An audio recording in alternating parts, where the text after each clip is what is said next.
In fact, in nature, we have these molecules present since the beginning of our world.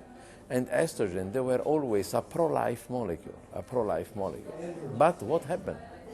That the life was not expected to go so long in humans. And humans, only since the middle of 19th, they were going above 60 years of age. And now we are in 2000, we are reaching also 80. And also in most of the women, they also reach their 90s. And what means? This means that the time after the menopause, which the menopause is not changing, it's around 50s, was starting to go and to be longer and longer and longer. And this makes that the human deprivation of estrogens, which was only for a short time in the past, now is for a long time.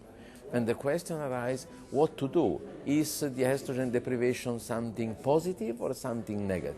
In fact, we have seen that it is something negative, because it's affecting a series of organs, functions, believing, mood, quality of life, and then we went to see how we can treat that one. And for those negative effects, we have no solution. Certainly, they are not present in all women.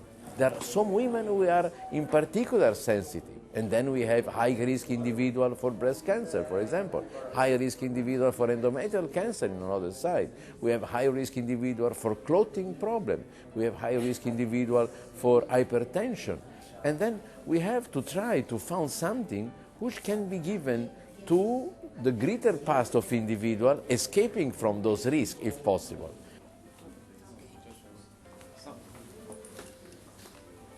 What is the major fear of women is the problem of the breast cancer. This is the major fear of women, also because the breast cancer have an incidence at age around 50 to 60 is the most common female cancer at that time.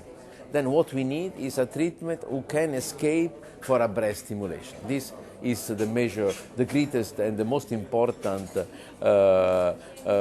goal that have to be reached by a treatment which at the same time provide positive effect on the brain, positive effect on the skin, positive effect on the genital tract, on the bone, but not have a breast stimulation. Yes, this is, I think, the major goal that we have to be reached.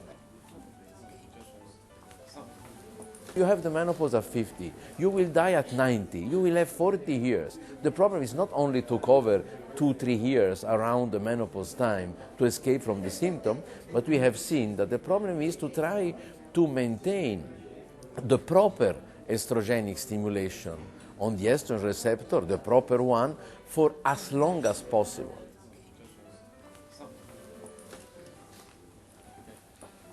The greatest part of the women, they avoid the therapy. I am living in a country, in Italy, where only 7% of the women are treated. That this means that 93% they are not treated.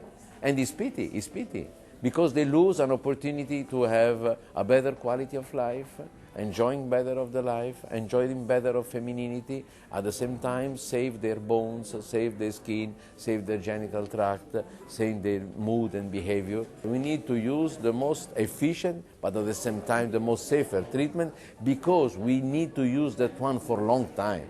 We cannot, it's not a treatment for 1 week, it's not a treatment of flu or of a fever, it's a treatment of something which is changing in the female body, and since that moment you have to assist the woman for as long as possible.